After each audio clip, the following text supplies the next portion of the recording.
Free your mind now. Be part of the People's Pan-African Parliament. The Pan-African Pyramid Debate with your speaker, Andrew Irumba Katusabe. Yeah, the Pan-African Pyramid Show is your speaker, Emperor Andrew Irumba Katusabe.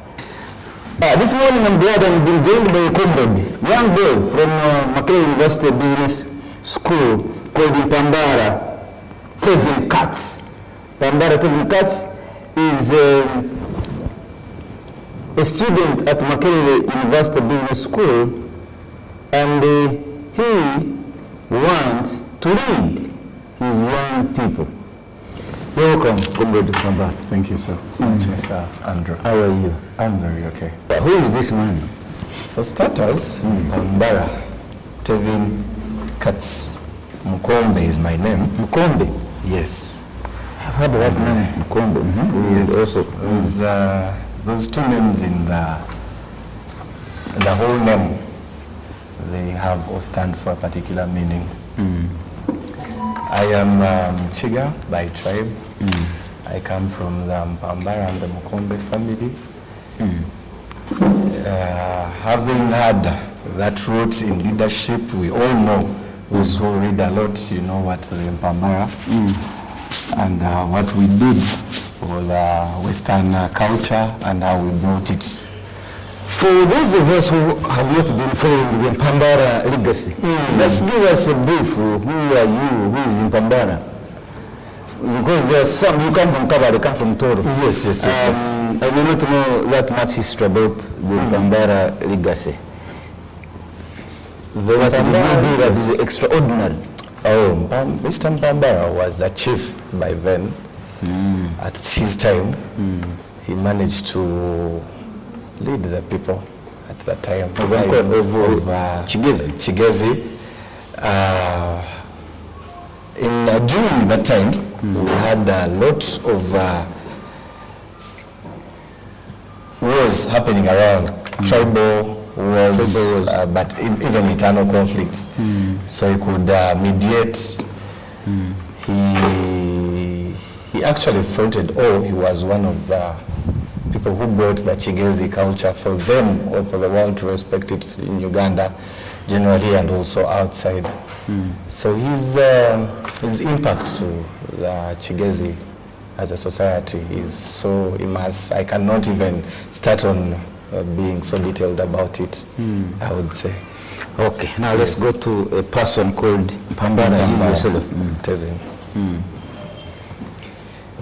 Having born by a gentleman called Prince Mukombe Roni, from a very humble background, and a lady called Nabukera Joanita, from a very humble background.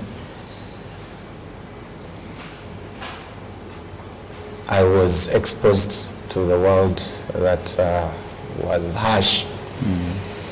But along the way, with the exposure that came with education to my father, my mom, who was not able to proceed with education, stopping in primary 6, my father upgraded to his Masters of Law at the moment, in a gap of around just 15 years. It really inspired me in a very, very good way as a young man, living outside the background of where we started from, but looking at what the journey, if you put your mind to something, how much you would achieve along the way. It is a young man who is a mechanic and a teacher coming together to give birth to a son who is later on coming out to streamline his life into the political arena,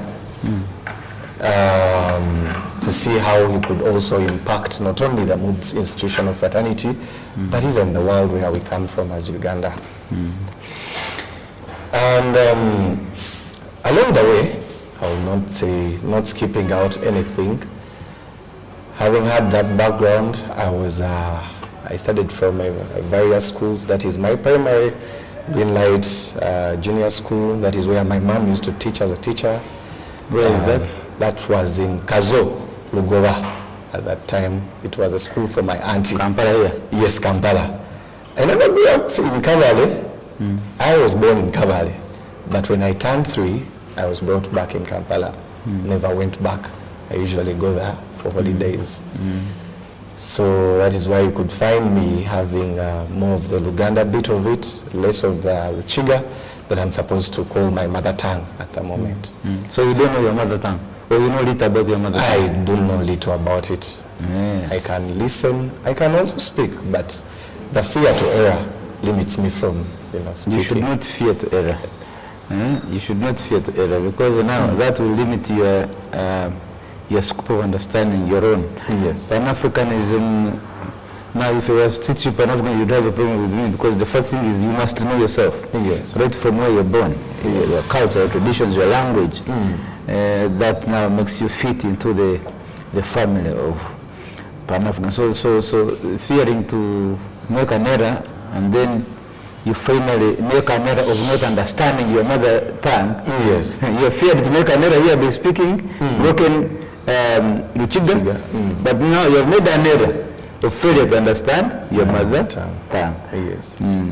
But let's go on. So, during that time, coming back to Kampala, bringing me back, studied in Greenlight Hill Junior School at that time, shifted to Kazo Summit Primary School, stayed in Kazo Lugora, leaving that school, going to Chitante, and going to Gombe Secondary School in my Form 1. Senior 1. Senior 1. Gombe is where?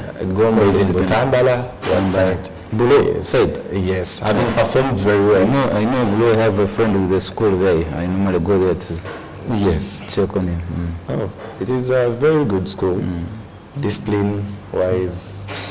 And I like their slogan, Tulandiza Chivazola, Balandiza Chivaze, meaning they only groom what, it's a Uganda phrasing. If you're not ready to be there, they have no space for you. So having senior 1 to senior O-level, you were that side? No, not the O-level. I was a bit indisciplined. I had to shift to Chitante Hill School. Yes. Indiscipline, not performing, that was the indiscipline. When you do not perform, they give you a red tag. We are warning you. You cannot really proceed to another class if you continue like this with this performance. So you get 2 warnings, they disqualify you. I didn't wait for the second warning. You disqualified yourself? My father did so. So we shifted to Chitante Hill School. Having gone to Chitante, yes, now I'm back to Kampala. I remember living in Kazo. You went to Kazo, then I went to Butambala, in between the heart of Kampala. And that comes with a lot of exposure. Yes, I learned a lot, way of life, exposure to leadership. By that time, I think that is when I would call him His Excellency Chagulanyi was trying to pull his roots. So we were there, young men trying to see how these people, what is politics like. At that time, I was so much engaged, but not at the top level. We are talking about which year now? Yeah. if I'm not mistaken, that was 2014. Yes, I could track well, because 2012, 2013, Gombe, 2014, Chitante Hill School. Yes. So that is the time when he was trying to see where he belongs. Is it politics a gold? Can I try this and all that? Trying to pull the different crowds so that he could launch his intentions. So let's run very fast. O-level, you finish it where? Chitante Hill School. Then yes. A-level, I shift to, I didn't perform well. I got a bursary in a school, which college Namlanda in Tebe Road. It was a bursary. My mom tried to pull a few strings. That is where I went. And still, the performance and the school wasn't really bringing out what my father would have wanted then, the collision in interest. So we changed to St. John's for my senior school, St. John's Secondary School, that is along Mukono Road.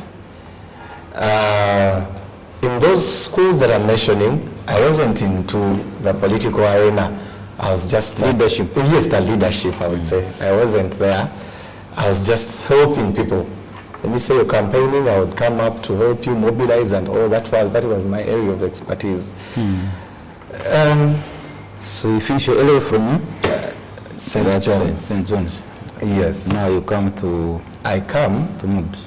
That was 2019. I finished 2018, 2019, I joined Makerere University Business School with slightly fair grades. I was given a bachelor's degree in business administration. Still working in a restaurant as a waiter, trying to secure. Where? That is, I think, it's still there, Laventi.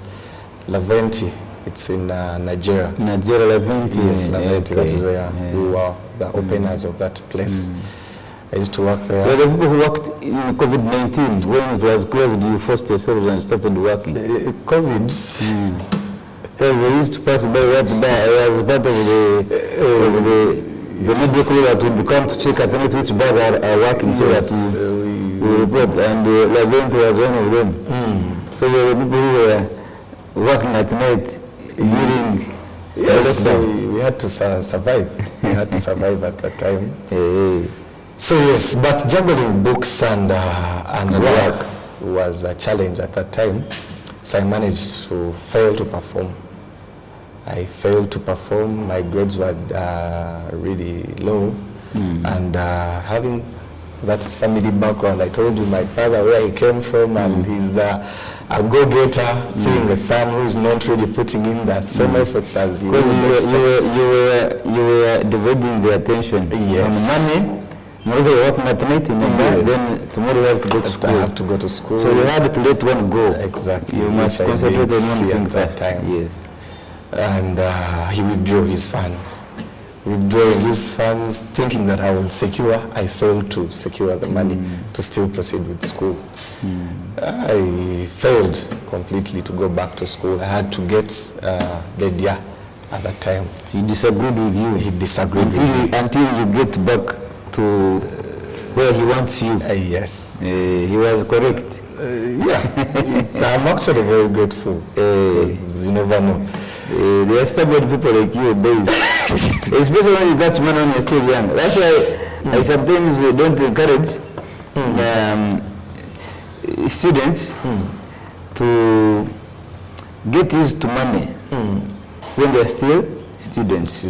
Yes. There is a way it eats into your brain. The levels of concentration.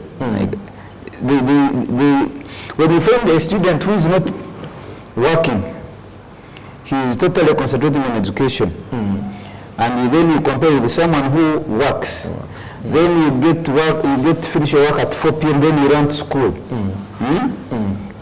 Or you begin work in the morning, then in the evening you go to school. The levels of concentration are different. I have seen them. Even me, working and studying, you find that a fresh student who is not working, there is a way they concentrate on things. Even if it needs 5 hours, they dedicate that time. Exactly. Now for me, in 5 hours, I am thinking about 11 things. Where I get money, sometimes I'm even thinking about a job. Your student is not thinking about your job. Me, I'm thinking about my job. Because you're breathing, because you have something to do. So you find that your brain is divided. So I think if you, because you're studying to prepare your future. Now, when you're studying at the same time you're working, it's as if now you assume that you've already reached in your future, so you're actually doing what you're supposed to be doing after studies. You see the point? You're doing now what you're supposed to be doing after you have completed studies. So you're doing things before the actual time, and that affects your level of concentration. I have seen it affect students. Exactly. But this is Pan-African. Yes. So to share my idea, in a situation where a student, the only way to survive in the institution is by working, maybe you would say they would look for a meeting point between the two. Now, that one, it comes as a last resort. There are students who self-sponsored. Like you don't have anybody behind you, you don't have a parent, or your parents are poor. In other words, if you don't support yourself, you will leave school. So the option is to look for what to do, get some money, then go to school. That one is understandable. Situations vary. But I'm saying if you have an opportunity that your parents are there and they're able to pay for you, I see, other than somebody wanting to have more before time, I see no reason why you should really divide your concentration. Children have different challenges. You find a student who is sponsoring themselves. So you must look for money and then come and sponsor yourself. So that one is understandable. But when a man like you has an able parent, like the Comrade Mukombe that I know, it is only fair that you first make use of his school fees. You finish his business, then now. Because why are you in school? You are being prepared for the world. You are attacking the world before you are being prepared. You see the picture? The school is preparing you for the world tomorrow. But for you are living in tomorrow, even before you get prepared. Now what happens is that you divide the attention. A young man who has gotten used to having some little money in his pocket from his own sources. My friend, there's even somebody who told me, you're studying to get money, you already have money, so why do you push me to go to school? You want me to study, to get the job and get the money, but I'm already working, I have the money. You see that kind of thinking? Anyway. So you need to appreciate Prince Mukombe. Yes. Because he did that to put a stopper in you so that you think critically. There is no brain that thinks critically than a brain that is in trouble. Have you ever realized this? Yes, a lot of time. A brain that is in trouble thinks very, very critically and very positively. When you go to prison, Uzira, right now, you find 99% of inmates they are thinking very positively and critically. That when he gets out, if he's given a chance, apart from there are those now, there are those criminals that I think they were born criminals. But there are these people who find themselves in a second, he has committed the crime. And it was not planned, but he failed to manage his anger. He just failed to manage anger, you commit a crime. When you go into prison, you start teaching yourself on anger management. Yes. So, a mind that is in trouble thinks very, very much critically. That's what Prince Mukombe wanted you to do. And you thought critically. Exactly. And now you're back to school. Yes. So, in that time frame of 2019 still, we had some very good leaders when I was studying. Even though I was working and all that, I managed to participate in 2 different kinds of elections. That was when I entered, we were trying to campaign for His Excellency Ogwang Robinson. His leadership was just perfect, I would say. He really outperformed even beyond the student expectations. And then we had His Excellency Chiega Rogers coming in later on. However, I wasn't on his side at that time. He was a very outspoken, good an orator, I would say. He would sit you down and give you his reasons why he's coming for this and that, and you would really understand the individual. I was supporting a gentleman called Kakai Nimrod under the NRM by that time, because he was a friend, and he had helped me somewhere, somehow. So I had to come off and also return the favor.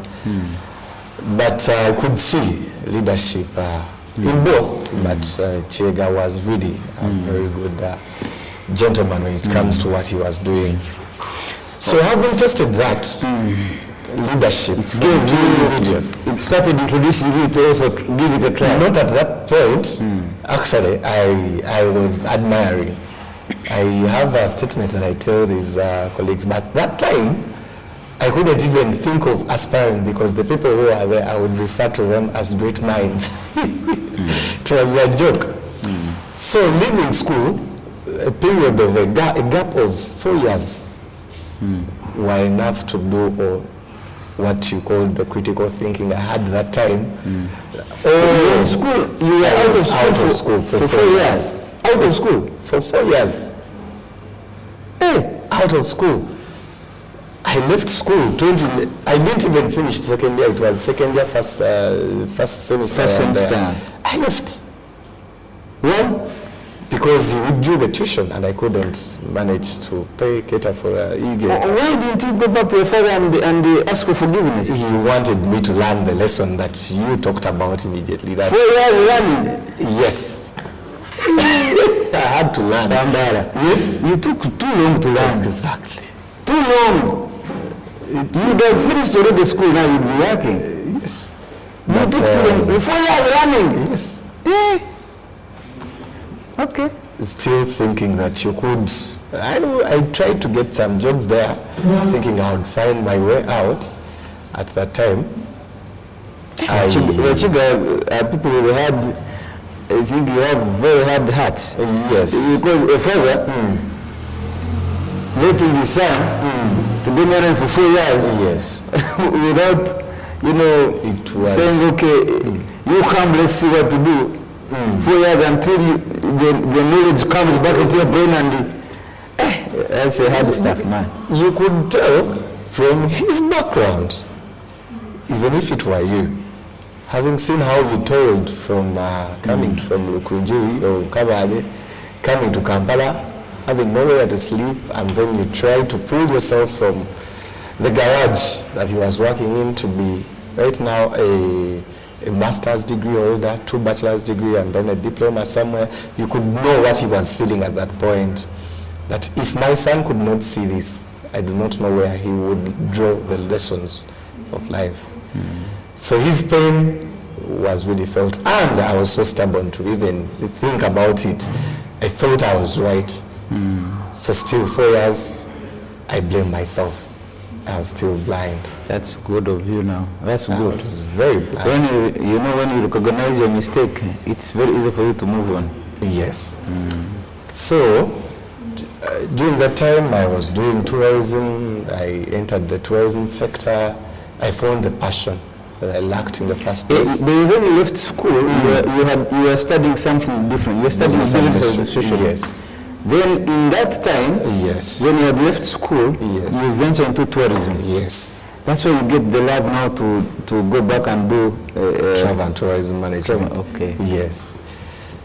So in between there, I get the love for tourism. I love it so much.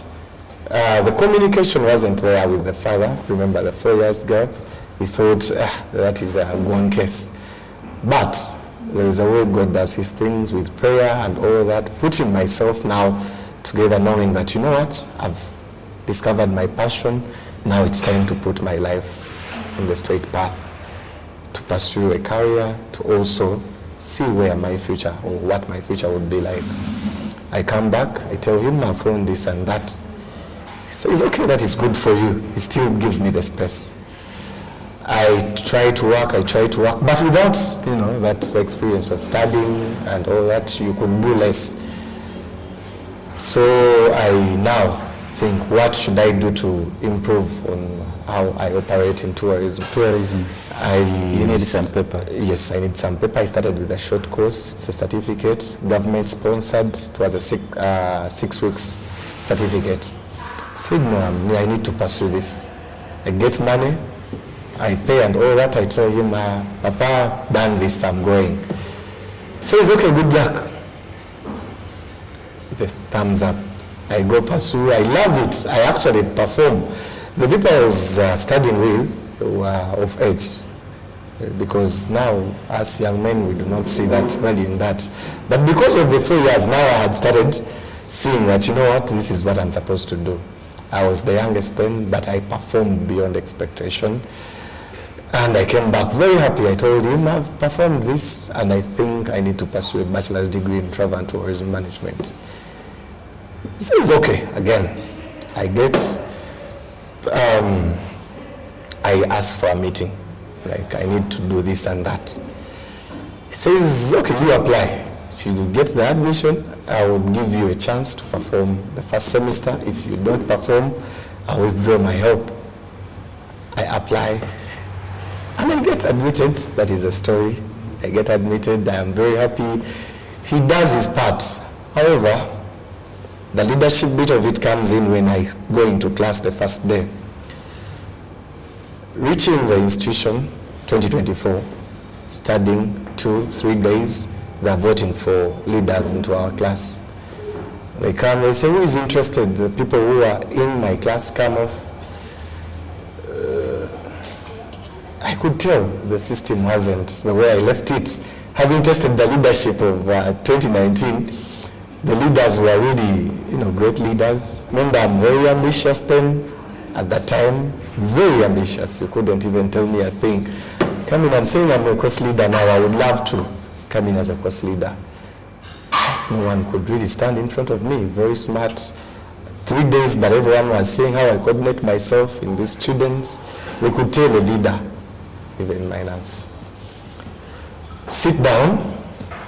I get 60% of the votes. The 40% was divided amongst 5 competitors that I had at that time. And then the sessions, getting exposed to the sessions of the course leaders, without even having any desires of coming in for the guild presidency. I wanted to serve and change what is in my class on a small scale. But because I sat down in the course leaders meetings, I could see GRC House, I could see what policies they are really putting out there, what they're accepting, how they behave. I said, no. These people do not know what the outside world is if you do not put things right from the institution. If you do not align this and this, you'll never get. The leadership that I had tested would not accept such and such things to come out. I sat with my team, few friends, told them, you know what, I'm going to aspire for such and such reasons. We need to rectify this and this in this system. We need to have leaders who have had a heart for students to serve. And then I declared to them.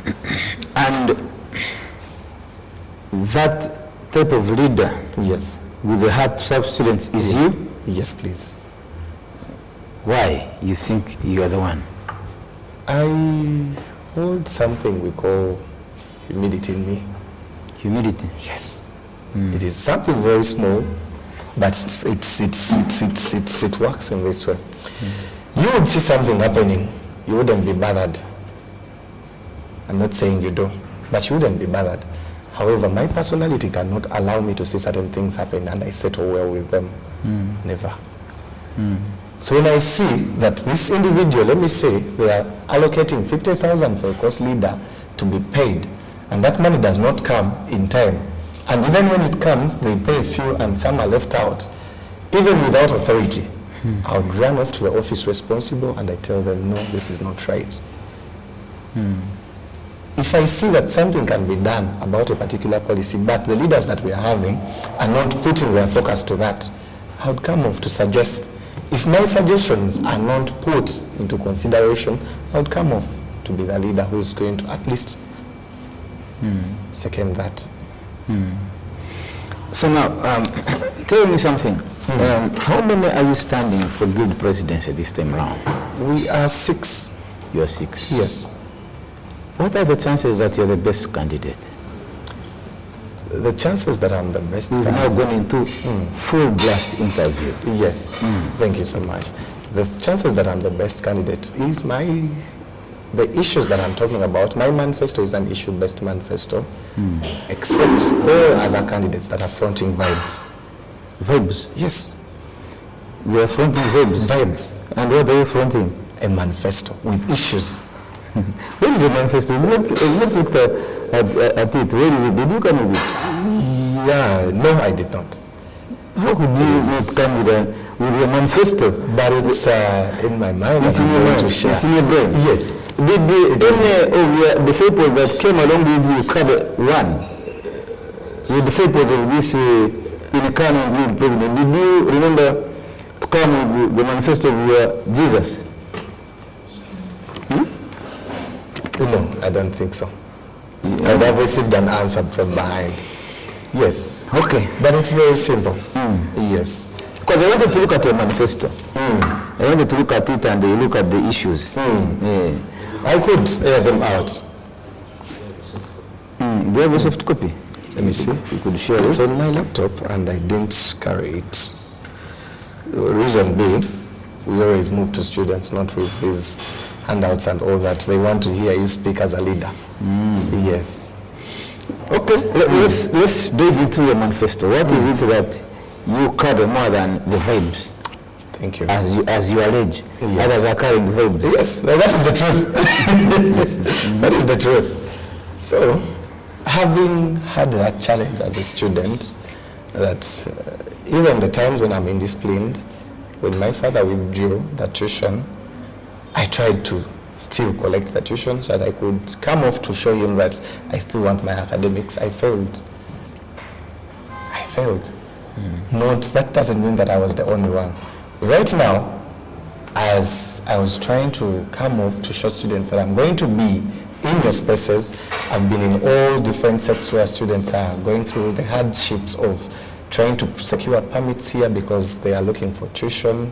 They do not have enough tuition and they would want to do the papers that they could, and they clear the balance later. Having spotted that as one of our biggest challenges, I came up with an idea. Said, if you cannot tackle this, this challenge in a way that all other leaders have failed, tackle it in a way that you see the world is tackling it. We have seen Rotary Cancer Run coming up with the cancer run to support people who are victims of cancer. Minus even doing a lot, but calling in the community to come and support their own. The funds are sent to the cancer institutions in the different parts of the country to help the people with the cancer. Came up with the same idea. If MUBS, as MUBS, we have alumni out there who would want to support. Mr. Irumba, you might be someone who studied from MUBS and you would want to support a cause, but MUBS has never given you a cause to support. And you have no way of coming off, even when you have a lot of money. You have no way of coming off to give back to the institution that gave you the degree or put you in the place that you are. So I'm giving them a reason. With the MUBS alumni run, I pull off all the alumni we have in different sects of Uganda, and all the staff that would want to support a cause, even the students themselves who are able to afford the tuition, and they are able to maybe contribute or give off something for those students. How do we run the MUBS alumni run? It's by selling off kits. The same operation, the same way the Rotary Cancer Run operates, or the same way the Kabaka's Run, Birthday Run operates, sell off kits. The money that comes from there, put it on a particular account, work hand in hand with the bursar's office, get people who are unable to afford the tuition at that particular time with that criteria, be able to help. Even if you help only the 20%, at least you have been able to impact the community. However, it doesn't end to that. It is a small initiative, but it has bigger benefits to it. As the run, you're advertising the run, you pull sponsors, different sponsors. We see different sponsors engaging themselves in such and such activities, and this is a student community, MTN and all the other sponsors. Imagine tapping MTN to be your sponsor. You have already built a relationship with them. It is easier to even tap into the internship opportunity MTN might be having as the guild office. It is my idea. We have, those companies usually have internee graduate training programs. There is no way you could tap into them if you do not have that relationship. But this relationship built in supporting this alumni run could really help us tap into those different opportunities that different companies would love to offer to students or campus students, yet they do not have that way through. That is number one, an issue-based manifesto. I've tackled the issue of tuition. It may begin as a small, but it's going to solve 3 opportunities for the second years, third years, and also people with tuition challenges. Number 2, the hygiene. When I talk about the hygiene, the institution, those who study in that institution would understand. Someone out may not understand, but the frustration of the hygiene only impacts those who are inside the institution. I will not talk about the internal issues, that is understand. and all that. Understand. But those who are inside there, they would understand. Part of your manifesto is also to improve on the hygiene. On the hygiene, both internally and externally, outside the institution. That is the areas around where our students sleep or they reside. Number 3 is we have sick bay. We call it a health center. Sick bay? Yes, we call it a MUBS health center. It is not well equipped, but at least it tries to cater for, those diseases that it could.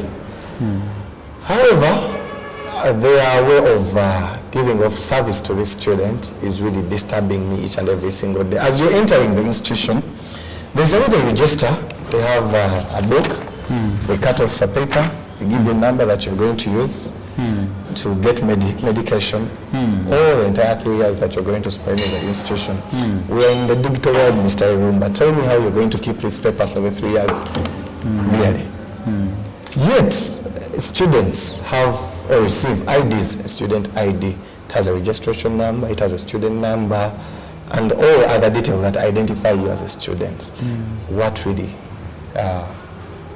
fails them to say that, let's start giving out medication basing on the student numbers or the registration that was done at that particular time.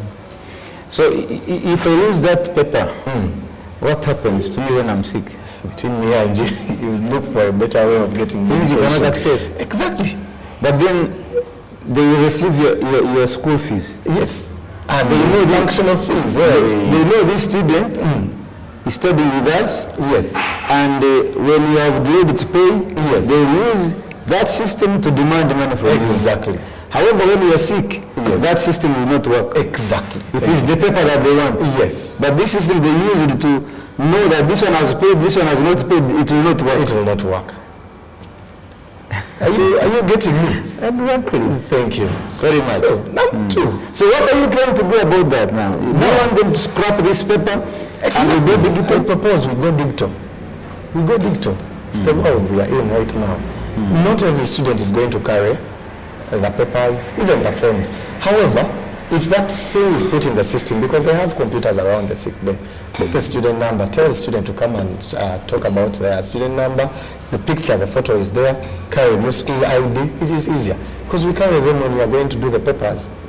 Why not in the sick bay? Just actually, the school ID should be sufficient enough. School ID. Yes. Should be not this paper. The moment you have a school ID thing is a student. Yes. Thank you. Then, number 2, talking about the digital, going digital, still on the issue of that tuition, we always go for provisional letters, those who are not able to finish their tuition in time. Let me say we pay 1.5 and you have paid 1.1 maybe, and you have a balance of 400, you go to the bursar's office, you make a line. Remember, you're not the only one. You make a line, even if you are hundreds or thousands, you make a line, till when they give you that provisional permit stamped by the bursar, stamped by the dean, stamped by the registrar, but they give it to you in the morning of doing the paper.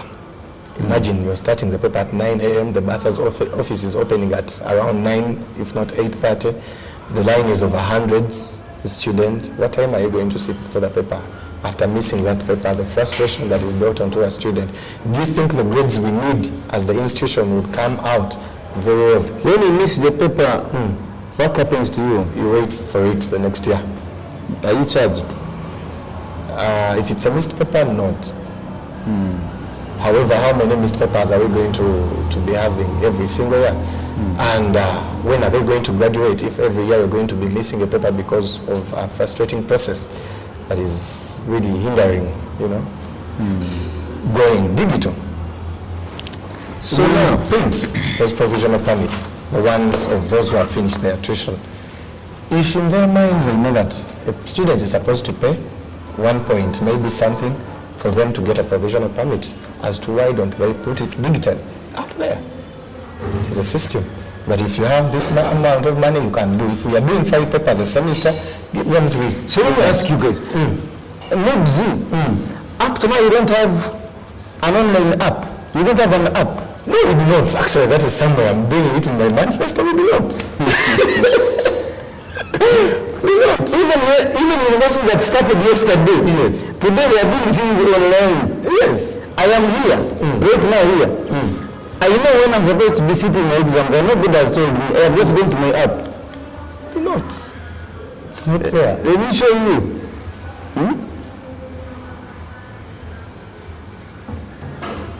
Let me show you. Maybe you are teaching business administration, isn't it? Business administration. But you are not managing your own business well. This is an app. This is an app. Yes. Now, if you want to know any program, I just go to my ERP login. ERP. Yes. You see, it brings my names. If I want to know my test style, I just come here. Yes.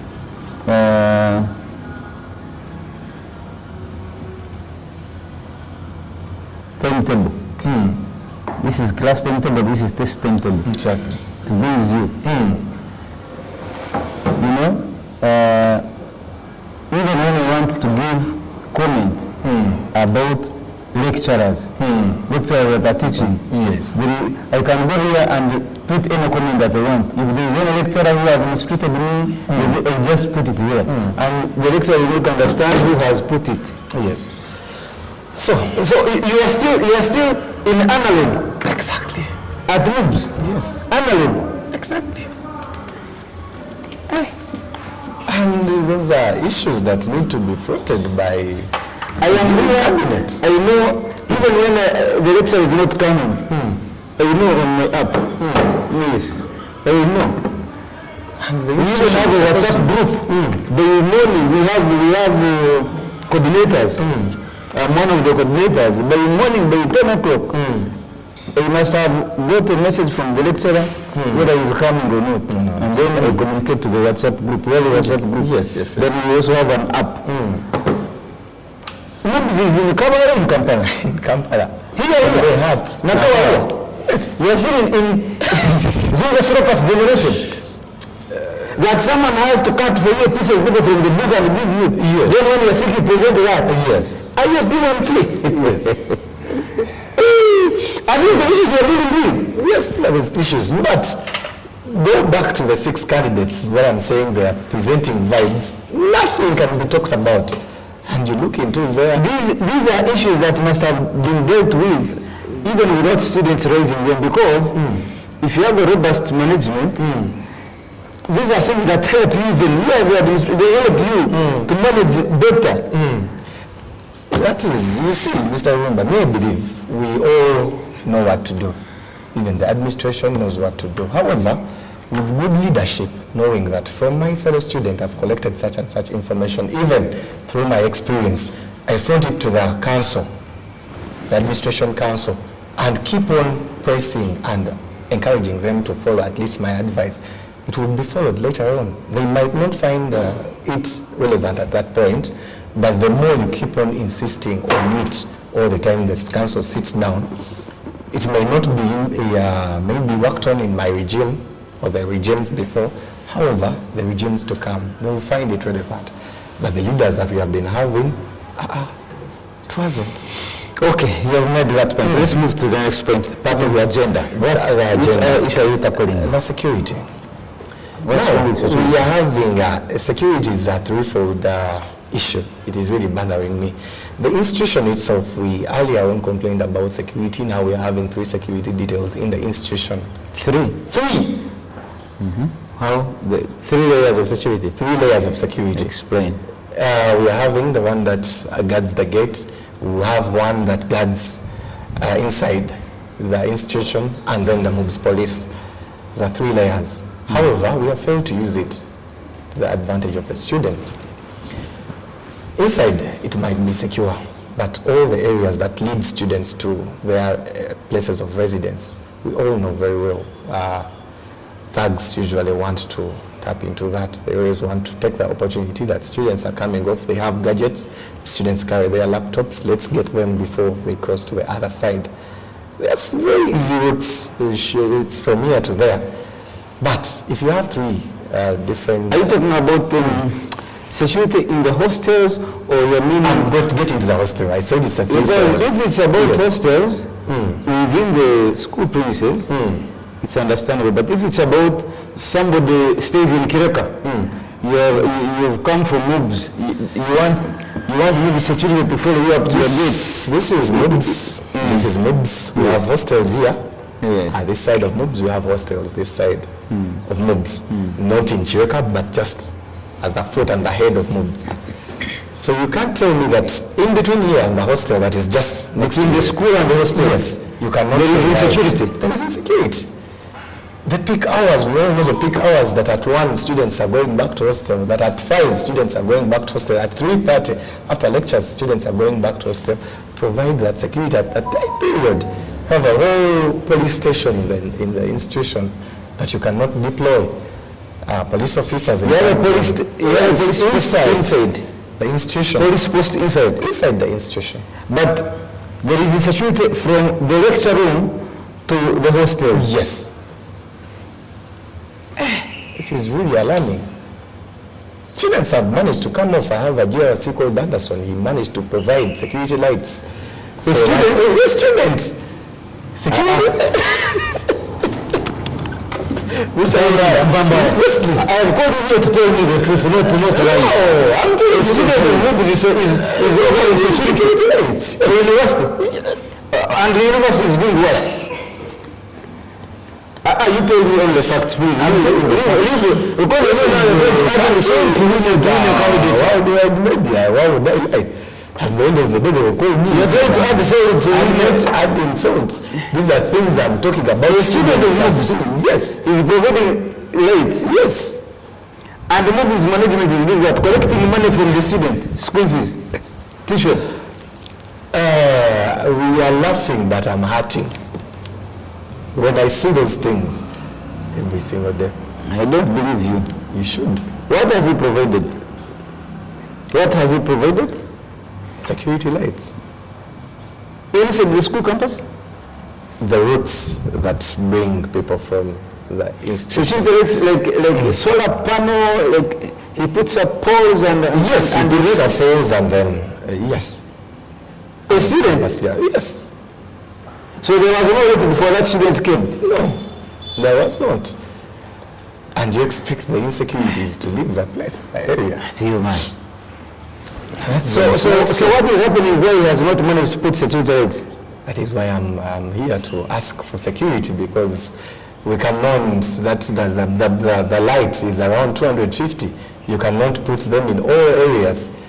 However, you can deploy security around 3 or 4 police officers in those areas and at least get with a small lighting that is around. You will be able to curb that.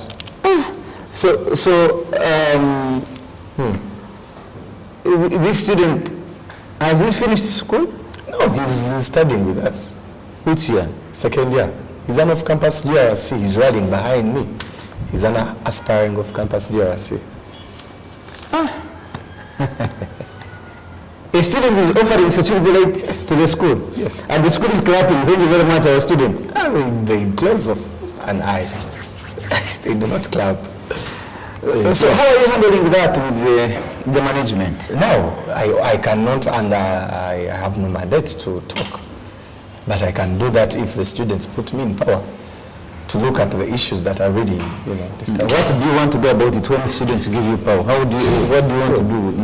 You don't have money like the other students that you're going to put. What are they going to do? I talk to them. I share with them that these are areas, these are hotspots. We need to put or deploy people here, and we need to provide lighting in the given. Have we lost some students in regards to insecure places from? Yes, last year we had a freshers' ball, and we had someone who was beaten off, and you get badly beaten in that same area. By thugs? Yes, by thugs. In that same area.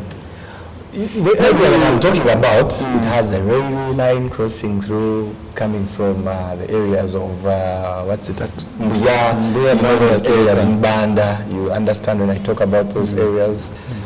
The people that coming from there, the thugs, I'm talking about the thugs. The community is good, but we have those indisciplined people that come from that area. They use that railway channel to come through disorganize the students, take their items, and then go back. But they come along the railway line. Yes, they use the railway. And I'm sure so the students from that side also use the railway. A whole mess. So maybe seriously, you start using the main road. How? Like, yeah, the main road just for your own safety. You're struggling with tuition. You're struggling with transport. You have found like a shortcut to help you at least yes, to foot to your area of residence, and then you're inconvenienced. Just have one issue solved. Yes. Okay. Do you have any other point you are dealing with? Yes, even the security in hostel is known that it's best. I've come here, at least I've seen guards around and all that. Here you are very secure. Yes, an area of residence. Here you are very Tell me secure. why the area where students are sleeping, we only have a guard who has a pen and a book to register someone who is coming in. It's just a guard that has a pen and a book. And the hostels are paying 1.5 per student, and they share a room that is 3 million per room, and you have over 200 rooms. Make a simple calculation. That is around, I don't know, 60 M per building. You collect from students, and the best guard you can give them is the pen and the paper. And the pen and the paper. There are no proper security guards at the university, at MUBS University Hostel. Yes. The guard is given a pen and a paper. So just say he's coming. He's coming in. If you have a national ID, you can enter. If you have you can enter. You guys. Are you talking about the university in Congo or university in Uganda? A university in Uganda. In Kampala? Yes. How many are you guys, rough estimate, the student community? 25,000. 25,000? Yes. How much money is that if you... How much does each pay? You know it varies, but It rough varies. So rough estimate you could put at 1.4. So times 25,000? Yes. And you cannot put a security guard, you can pay 300,000. 300,000.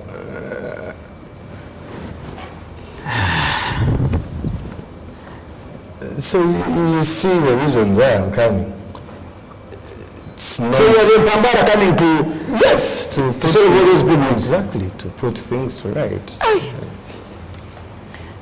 I'm not just coming because I think... Do you think the university is going to ensure that you don't go through? Because they also play that politics. Because now, whatever so far, whatever I've explained, me as an educated man, I just give a torch in the school administration. I see there's a problem in management. So everything you've discussed about now, the blame goes to the management.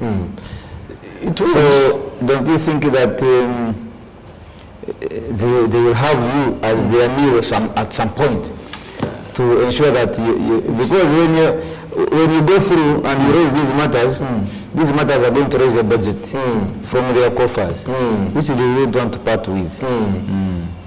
No. So are you not reducing your chances of becoming the good president ever of MUBS by raising these? You think your predecessors were not seeing these challenges? I would say, you think they have never seen these challenges?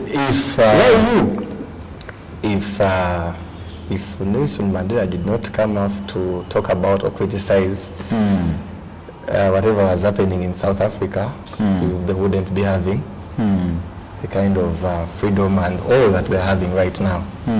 But it begins with someone who is really intentional about the change, and I pose to be that man. So being scared that the administration would do me this or would fail or would limit me from being there, would stop me, has led to the Vibe campaign that my other colleagues are using. Because to them they think entertaining students and then get the leadership and then the cycle continues, we shall end up losing a lot. Mr. Irumba, I do not. I've ever given up once, I cannot do it again. Yes. And it costed me the full 4 years that you are even surprised. I'm surprised. Yes. When I meet Prince Ronnie, I will tell him, man, that Chichiga hat should be changed and have This is a good one. if it were me near Mundora, I would be alone for 1 year. The next day I would be called and say, you mad boy, go back to school. But before that, what should the people He realize? was able to wield a man who is not only going to impact the MUBS community, but with time we shall see where. So now, we are coming to the end of our interview. Do you, because I've not gotten an opportunity to look at your manifesto, do you have any other key points that you want to tackle that are in your manifesto as you wind up? Now, the Career and Guidance Office, putting it to proper use, they always host events at the institution, calling in different, they're like expos. They host them to speak to students. And Actually, 2 weeks ago, I also hosted virtually. I gave a full 1 hour lecture on how to become a better you.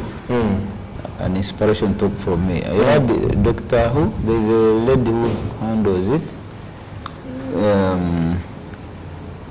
There's a lady who handles it.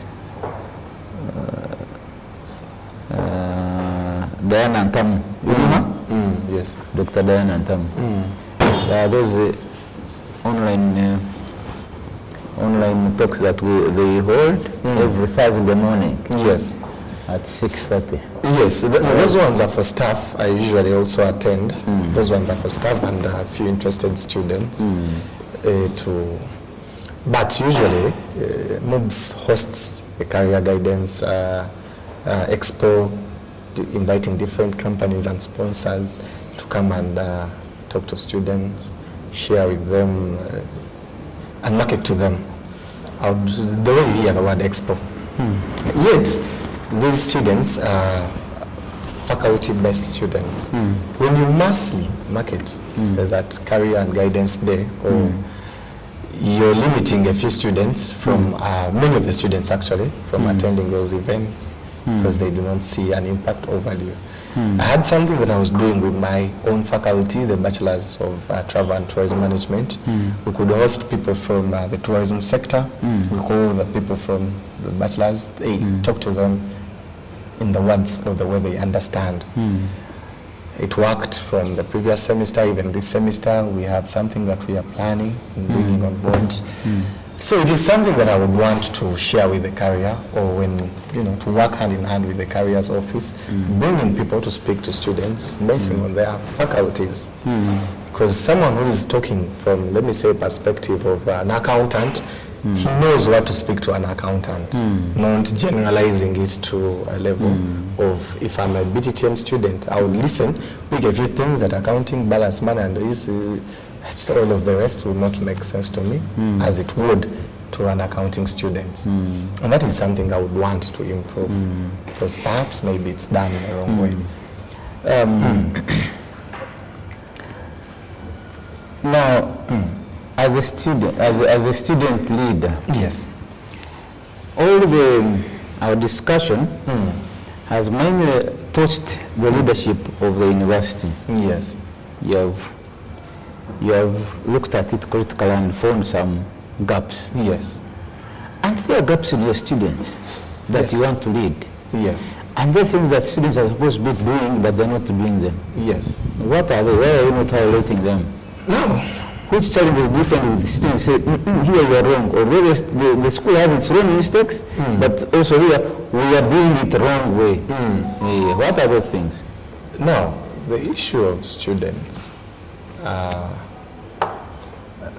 the stakeholders, if you find me talking about the major stakeholder, they might take it in another way, but they have also their issues that are really bothering the staff. If you find a student who is complaining about, let me say, some way of bringing in finance, and they would want to be given a time frame, let me say paying tuition in the year when they are done with third year and they do not want to come back with them, sitting down with them and helping them understand that tuition is supposed to be paid in this time period so that you could enable the campus or the institution activities to flow very well. It should be done through, a particular office or a particular faculty. I hear you, but what are those things that you see in the student community and you wish as a leader you need to tackle them and see change? Yes. Students, because I don't want you to think that the students are angels. Yes, they are mistakes. So what are those things that you see in the student community and you say, if I take leadership, I will champion this to change? I know, because your voters now, you don't want to annoy them. You see them. I hadn't looked at it. Are you sure? From that perspective. You want to lead people who have not understood. You have not understood the challenges of the school. You have not understood the challenges of the challenges of my fellow students. There are very many. There are very many. Number one, as we finish, we have to be fair. Look at all angles. As you touch there, somebody else is also touching in your student community. Okay. Yes. What are those things that you really encourage your students to? You have really got me on that. I will talk about my voters. We have a tendency of living or not putting concern to our academics, and we take everything for granted. One, if you as a student you fail to read and you think the only way you're going to pass is by carrying a paper into the examination room, then there is a need to change. There is a need to call for change. Is it happening? Yes, it is. We had the highest malpractice rate last semester. Students entering with phones, students entering with sheets into the examination hall. Students, you get. So they do not see it. They actually look at the administration being wrong because they gave them one year break from education, from studies, semester break from examination, so they still bring back the blame to the administration. Yet it begins with you. No, that is individual mistake. Exactly. That's you. So now your students there need to change. Yes, they need to work on that. They do not see it. From the outside. Yes. As you take leadership. Yes. Because I know leadership comes from God. Yes. God might have chosen you to lead people. Yes. But try to help these students to understand their purpose for their being at school. The purpose. You get it? That purpose should be the primary driver for you to be at school. I have seen many students, especially the girls, they reach at school, they indulge in many things that you would wonder whether actually they came to school to study or to do something else.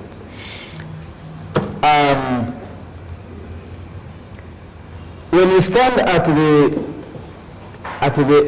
entrance of the university, you just wonder the dress code of the girl child entering that school. The dress code. So you as a leader, it must worry you people that our students are almost walking naked into universities. Almost walking naked into universities. Now you ask yourself, what is the primary objective of this girl coming to the university? What did you come to do? That which you came to do, if it is real academics, how does this dress code contribute to that academics? You understand? I have seen these challenges, and sometimes I have seen it, the public blaming the administration of using girls. It's wrong. it's wrong, I don't support it. But also, what are you doing about it? You as an individual responsibility as a girl. Yes. Because, Mpambara, why do you think people on the streets, when they are selling genets, they make sure that they put them in transparent plastics? Transparent.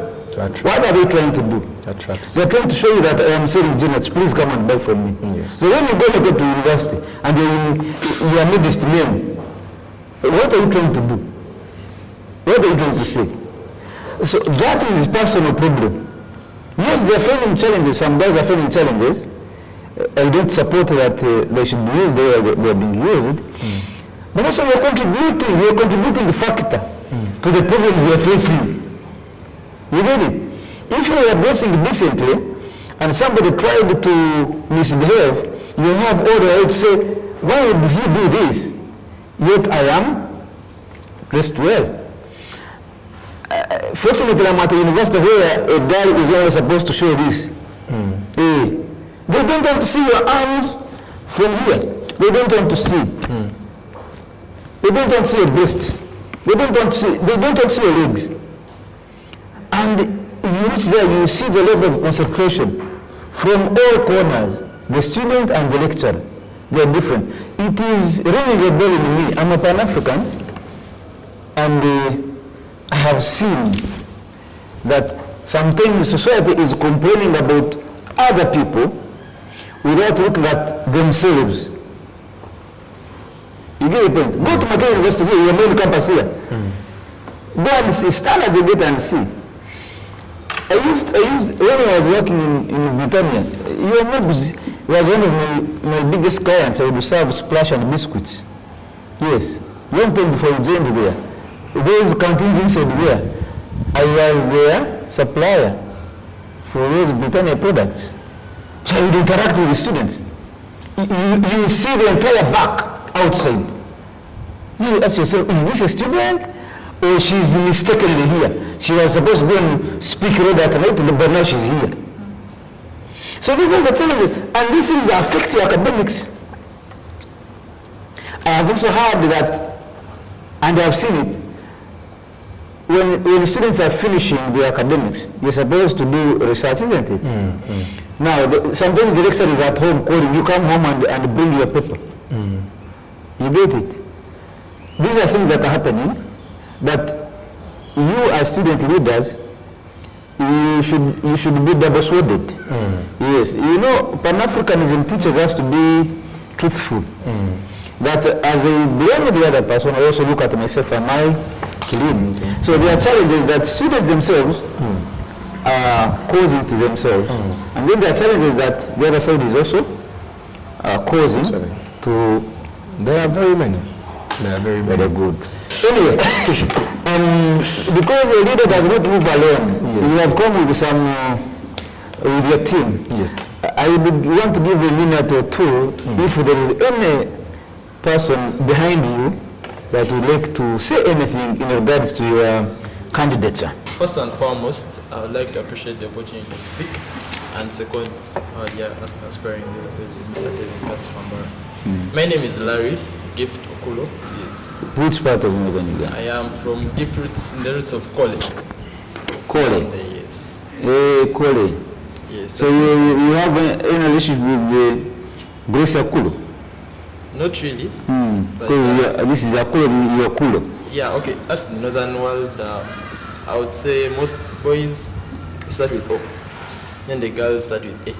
Okay, so if I'm Okulo, there's Akulo somewhere. The female gender, not having the same usually. That's how usually term my names. But this is the beauty with the African names. Yes. Have you seen the beauty?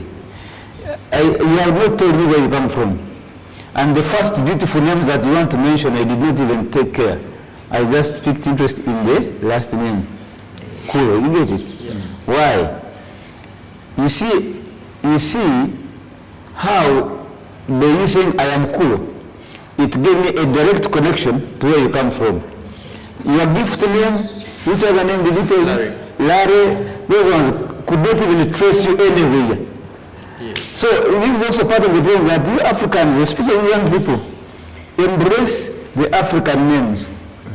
Love your African names more than the English names. Gift Larry Kulu. Gift Larry. What is Larry? What is gift? Okay. Yes. You are a student of? I pursue a degree. I do Bachelor of Commerce, year 1. I'm the course leader as well there. So once he speaks, I'm also touched and I know what he's saying. And by God's grace, I'm an aspiring off-campus GRC as well.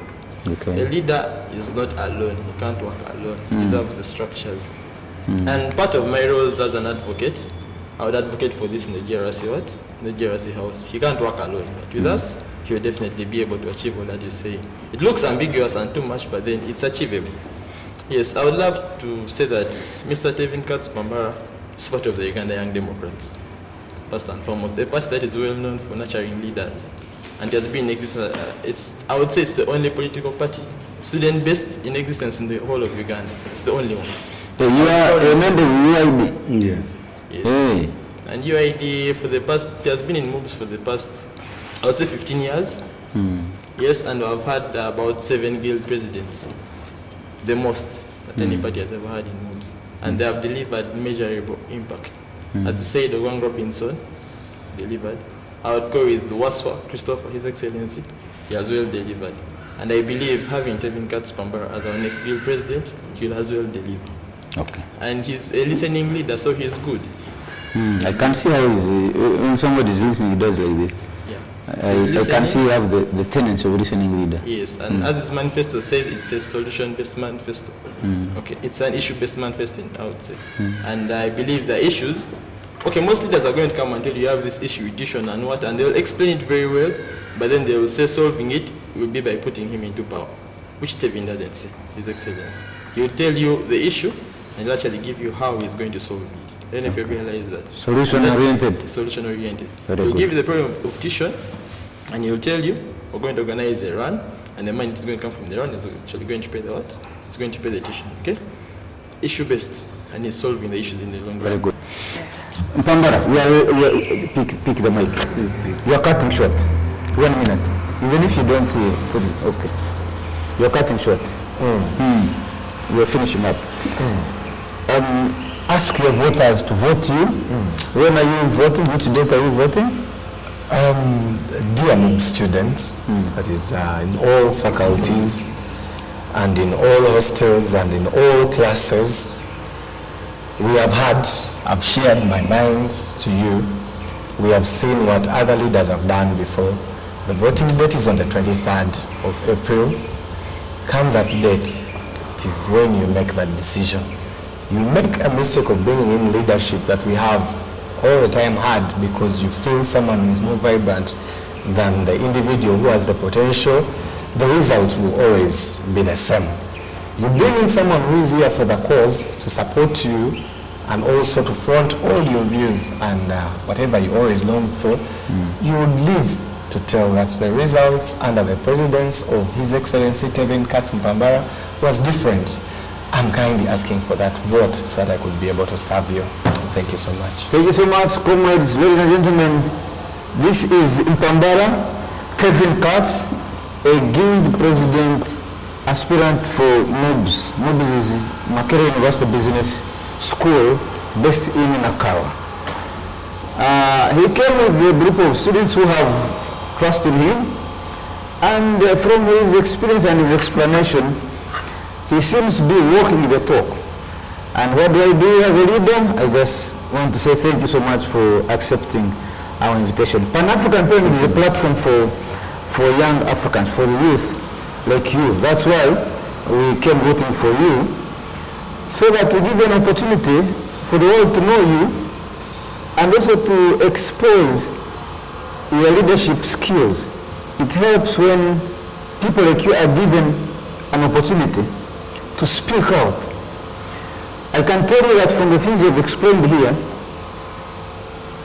there are those that that leadership will pick and work on, even when you don't go through. So it means you have already led the people. Yes, please. Yes, they are already listening. There are things that we've talked about that I believe for any leadership that has an ear on the ground, when they tap into your well-crafted arguments, they will not fail to pick one or two things. I appreciate President Museveni for one thing. You may have your reason for not appreciating him, for you belong to UID. But me, I appreciate him for one thing. That Museveni, you see, has been able to lead Uganda mainly because he's a man who takes time to listen to his opponents. There's a time when SJ was advocating that when you vote me, I will remove graduate tax. When Museveni took over power, do you know what he did to graduate tax? He removed it. He took SJ's idea. Graduate tax, he did it. You remember? You remember that we used to pay graduate tax? Yes. That was SJ's idea that when they take power, you remove it. Museveni removed it. You get it? He took the ideas, he embraced them, and implemented them, and they have helped him. So, I am sure any leadership at MUBS that will listen to you will pick one or two things to work around. Even when they don't have solutions today, they will have solutions tomorrow. But you will have been the starting point. An issue like internet, most of the universities today, even when you go to Victoria University that has started yesterday, they make sure that part of the functional fees that you pay for, there is 50,000 for data. Suppose you whether you want to use it or not, but for them they have the data. The internet is free. You have the password. On the day when you report it, they give you a password. Your password comes with the registration number. You log in. So whether you want to use it or not, for them, they know that where we are going, this world where we are going is AI, it's digital. And therefore, you cannot live in this world without being a netizen. You know a netizen? A netizen is somebody who lives on the internet. So the first thing they do is, you'd rather not have food, but you'd have internet access. Same applies to most of these universities where we are. So maybe it's being a government institution, I know that this should be an essential service. Like, it's part of your blood. You can't live without it. It's like you saying you can live without a spinal cord. Internet is part of the body's spinal cord. A student today cannot live without internet. And there are students who will not have money to buy data. But if you charge them a little fee, it comes along the fees. Even their parents are able to contribute to their data. It comes as a part of the functional fees. The parents will look for the money and pay for the seat. Because now, if you don't do research using internet, what are you doing? Anyway, this is the